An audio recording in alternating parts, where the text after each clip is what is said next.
pagi semuanya. Kalian sudah berolahraga pagi ini belum? Kak Evan habis berolahraga nih teman-teman. Setelah ini, Kak Evan lagi menunggu Keira dan teman-temannya untuk belajar bersama.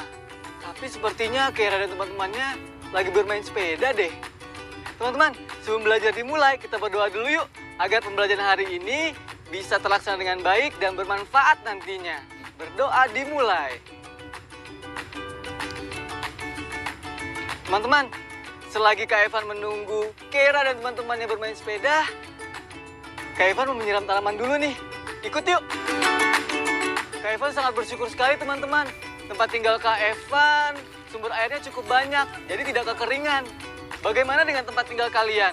Apakah sumber air tanahnya cukup melimpah atau sudah mulai mengering?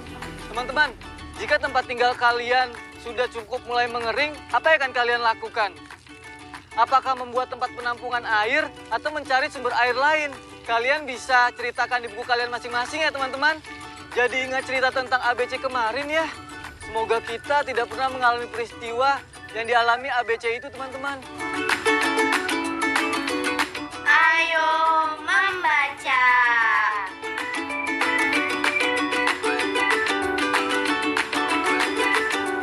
Kiki sedang menyiram tanaman ketika angin berhembus kencang.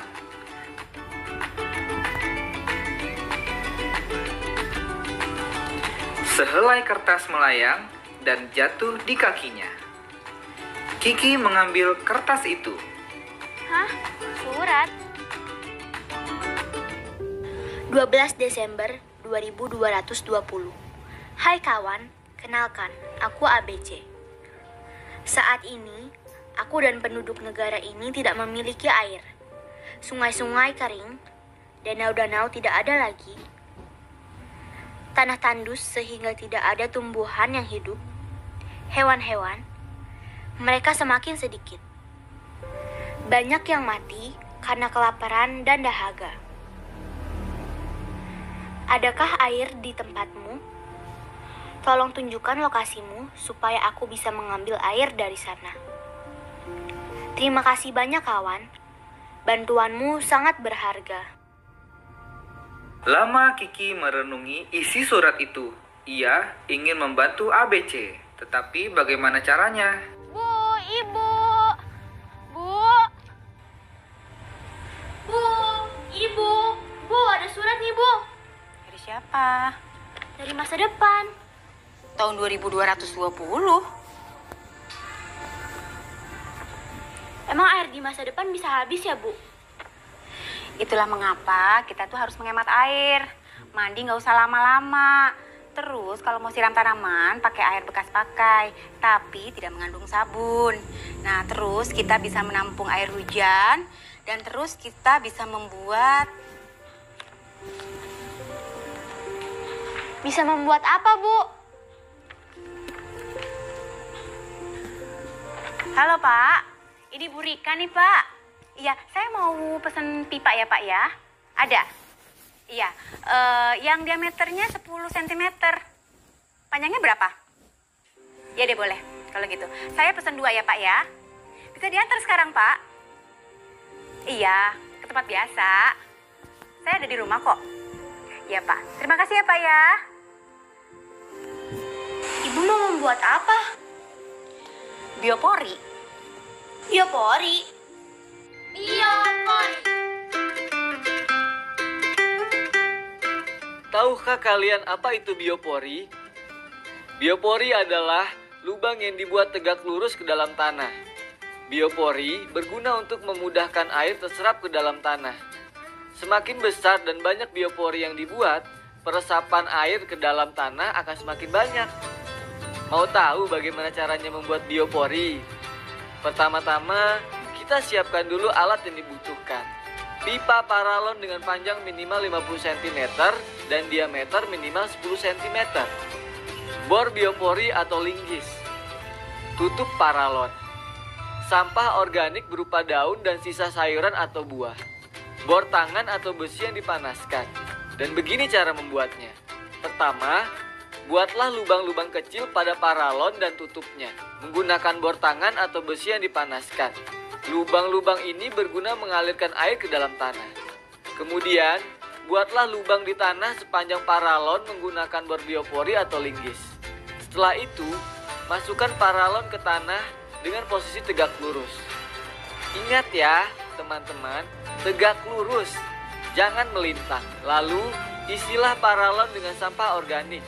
Kemudian, tutup paralon sebelah atas. Tada! Lubang biopori ini siap bekerja menyerap air ke dalam tanah. Ayo teman-teman, kita coba membuat biopori di rumah. Tapi sebelum itu, jawab pertanyaan ini dulu yuk. Jawablah pertanyaan berikut dan tulis jawabannya di buku kalian masing-masing. Pertanyaan pertama, apa yang Kiki dapatkan saat menyiram tanaman? Jawabannya adalah, sebutin bareng ya. 1, 2, 3. Surat. Yes, betul. Kedua, apa saran yang Ibu Kiki berikan untuk menghemat air? Apa jawabannya teman-teman? Ya, ada beberapa cara. Pertama, kalau mandi tidak perlu berlama-lama. Menyiram tanaman dengan air bekas pakai yang tidak mengandung sabun, menampung air hujan, dan membuat biopori. Nah, sekarang pertanyaan terakhir. Apa manfaat biopori? Yuk, kita periksa jawaban kita. Jawaban yang tepat adalah, biopori membantu memudahkan air terserap ke dalam tanah. Ayo menulis.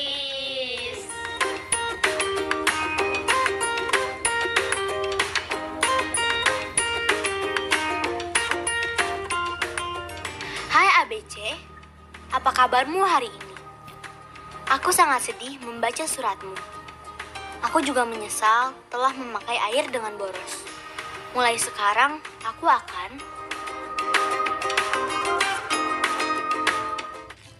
Yuk teman-teman, kita bantu Kiki buat surat balasan ke ABC. Ini tadi surat yang dibuat oleh Kiki.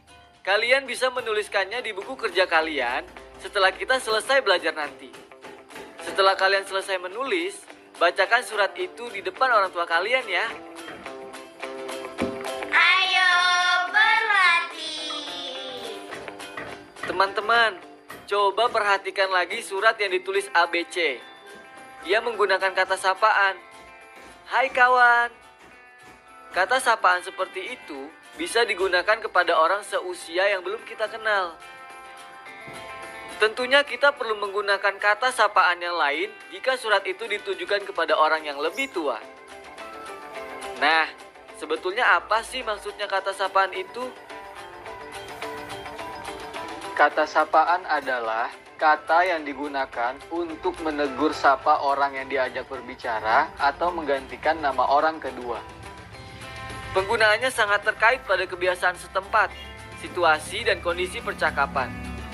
Daftar berikut ini merupakan contoh kata-kata yang dapat digunakan sebagai sapaan.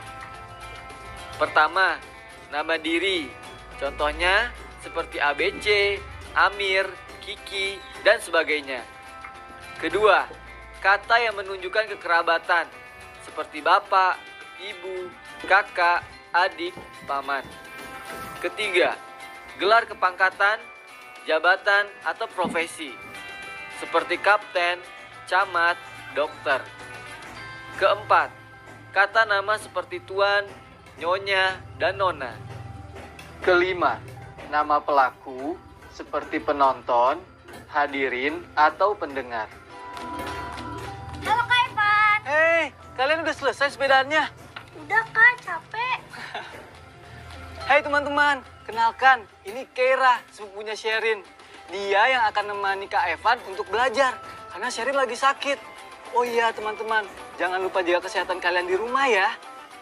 Kepada Bapak dan Ibu warga RT 5, diharapkan kehadirannya pada rapat RT nanti malam jam setengah 8, ba'da sholat Isya. Saya ulangi, kepada Bapak dan Ibu warga RT 5, diharapkan kehadirannya pada rapat RT nanti malam jam setengah 8. Terima kasih. Itu tadi undangan ya Kak? Berarti yang harus datang bapak-bapak sama ibu-ibu aja? Iya, itu tadi pengumuman rapat dengan menggunakan kata sapaan, biar sopan. Masa mengundang rapat pakai bahasa seperti ini? Yo, encang-encingnya babe, kita kumpul bareng-bareng yuk rapat jam 7.30. Jangan lupa ya. Masa gitu jadi nggak sopan dong. Oh, berarti kalau kita mengajak Kak Evan, biar sopan kita mesti ngomong dulu kepada Bapak Evan diharapkan datang ke dapur untuk mencuci piring yang kotor. Ya nggak gitu juga, Kera. Kita kan udah saling kenal. Nih, Kak Evan kasih contoh lagi ya. Teman-teman, perhatikan juga ya contoh berikut ini dan cari perbedaannya. Ini adalah pesan untuk Shashi yang berisi ajakan untuk membuat biopori. Coba kamu baca ya, Kera. Halo Shashi, kemarin saya membuat biopori. Apakah kamu sudah punya biopori? Ayo bikin biopori di halaman rumahmu. Sekarang, perhatikan pesan ini, Iqbal. Kamu yang baca nih. Kepada Bapak dan Ibu warga Kampung Sukun, dengan hormat, kemarin saya telah membuat biopori. Apakah Bapak dan Ibu sudah memiliki biopori? Mari membuat biopori di halaman rumah masing-masing. Bapak dan Ibu bisa menceritakan hasilnya di pertemuan warga selanjutnya. Nah, kalian lihat bedanya kan? Dua pesan tadi isinya memang ajakan yang sama, tapi disampaikan dengan cara yang beda. Kalau pesan yang pertama buat temen ya Kak. Betul, Yang kedua buat orang tua. buat orang yang lebih tua dan biasanya disampaikan di situasi yang lebih formal atau resmi.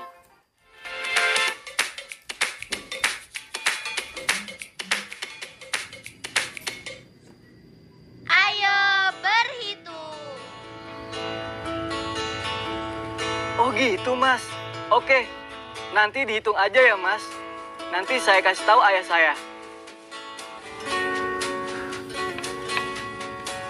Itu tadi Mas Rio, petugas panel surya yang datang kemarin. Dia bilang kebutuhan listrik di rumah Kak Evan itu 805 watt peak. Sementara satu panel listrik itu bisa menghasilkan 100 watt peak. Berarti Kak Evan butuh berapa panel listrik ya? Coba kita bayangin. 100 watt peak itu dihasilkan oleh satu panel surya. Berarti 805 watt peak itu dihasilkan dari 8 panel surya. Benar tidak teman-teman?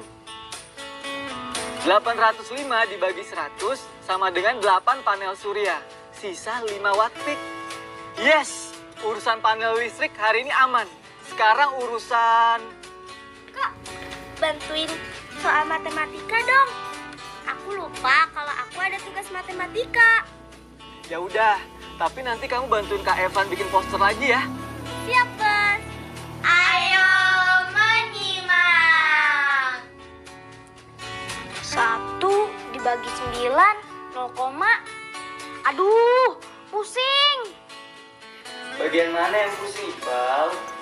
Ini Kak, rubah pecahan 1/9, jadi bilangan desimal. Itu gampang. Pecahan dengan penyebut 9 adalah pecahan yang unik dan spesial. Spesial? Spesial gimana, Kak? Jadi gini nih, semua pecahan dengan penyebut 9 jika dirubah menjadi desimal, maka semua angka di belakang komanya adalah angka pembilangnya sampai tak terhingga. Misalnya begini, 1/9 sama dengan 0,111. Angka pembilangnya adalah 1. Maka, angka di belakang koma adalah 1 juga. Jadi, bilangan desimalnya adalah 0,11111 sampai satunya tak terhingga. Begitu juga dengan pecahan 2/9. Karena angka pembilangnya adalah angka 2, maka angka di belakang koma pada bilangan desimal adalah angka 2 juga, sampai tak terhingga. Jadi, 2/9 sama dengan 0,22222. Oh gitu. Gampang dong, Kak. Ya iya gampang. Nah, sekarang Kak Evan tes kalian ya. Kalau bilangan pecahan 3/9, berapa nilai desimalnya? Aku. 0,33 sampai 3-nya tidak terhingga. Wah, kamu pandai Kaira. Sekarang tes lagi nih. Nilai pecahan 4/9, nilai desimalnya berapa? 0,444, pokoknya 4-nya ada banyak deh. Cerdas Iqbal, gampang kan? Teman-teman di rumah juga pasti bisa. Nah, sekarang Kak Evan tantang nih. Kalau pecahan 2/99 dan 3/99 diubah menjadi desimal, berapakah nilainya? Coba utak-atik di rumah ya. Sekarang kita coba mengerjakan soal ini dulu. Ayo mencoba. Ibu Andi menyetrika pada malam hari setelah bekerja. Untuk menyetrika 4 baju, diperlukan sekitar 1/4 jam. Berapa lama ibu menyetrika 12 baju? Tulis jawabannya di buku kalian masing-masing ya. Kak Evan tunggu.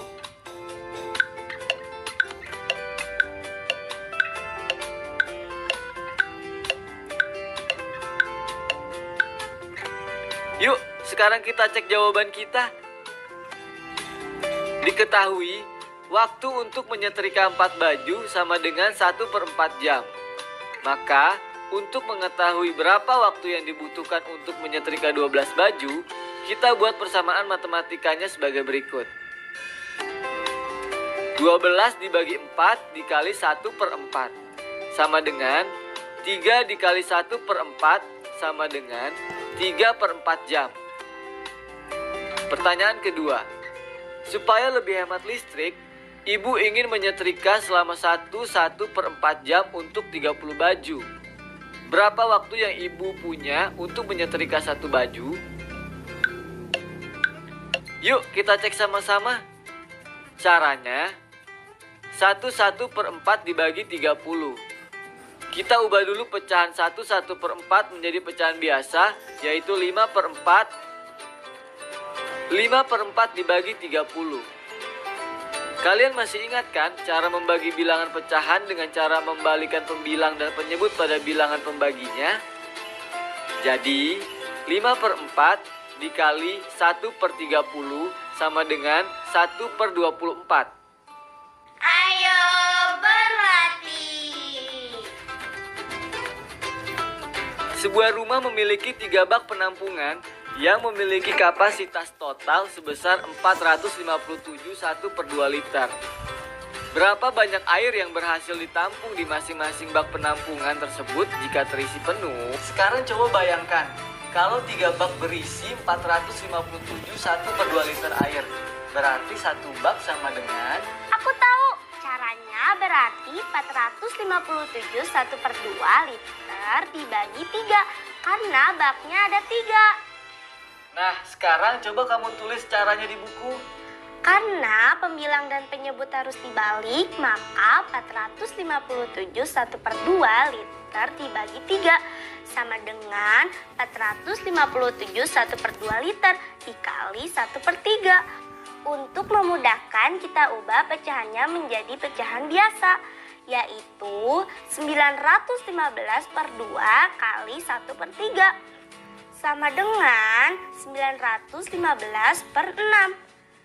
Nah, kemudian kita bagi 915 bagi 6 sama dengan 152,5 atau 152 1/2. Jadi, banyaknya air yang bisa kita tampung di bak masing-masing 152 1/2 liter. Proyek kreatif minggu ini.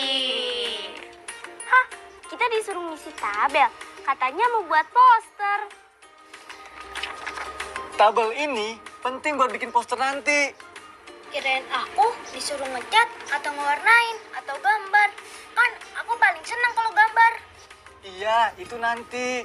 Ya udah deh, aku kira-kira aja ya, Kak. Aku kalau mandi bisa 20 gayung. Tapi kalau sikat gigi berapa ya? Teman-teman, nanti coba buat tabel yang sama ya. Ini contoh tabelnya. Ini adalah tabel penggunaan air dalam 1 hari. Di kolom anggota keluarga, sebutkan anggota keluarga kalian.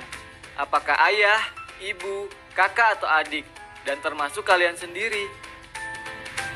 Kemudian di baris pertama, sebutkan kegiatan yang memerlukan air. Misalnya mandi, sikat gigi, cuci tangan. Kalian boleh menambahkan kolom lainnya. Kemudian, berapa banyaknya air yang dibutuhkan masing-masing anggota keluarga ketika melakukan kegiatan itu. Kalian boleh salin tabel ini di buku kalian ya. Refleksi. Hari ini kita sudah membaca surat penting dari ABC di masa depan. Dan jangan lupa tugas kalian, surat balasan untuk ABC. Lalu kita juga belajar tentang kata sapaan dan bagaimana penggunaannya sehari-hari. Kita sudah belajar tentang uniknya pecahan dengan penyebutnya 9. Dan kita belajar bagaimana menghitung pembagian pecahan. Bagaimana perasaan teman-teman hari ini? Senang? Bingung? Atau sedih? Mudah-mudahan semuanya senang ya. Udah, Kak. Sekarang kita bantuin ibu siapin makan siang yuk. Oke. Sampai jumpa besok ya teman-teman. Jangan lupa terus berlatih dan berdoa. Juga tetap semangat. Dah.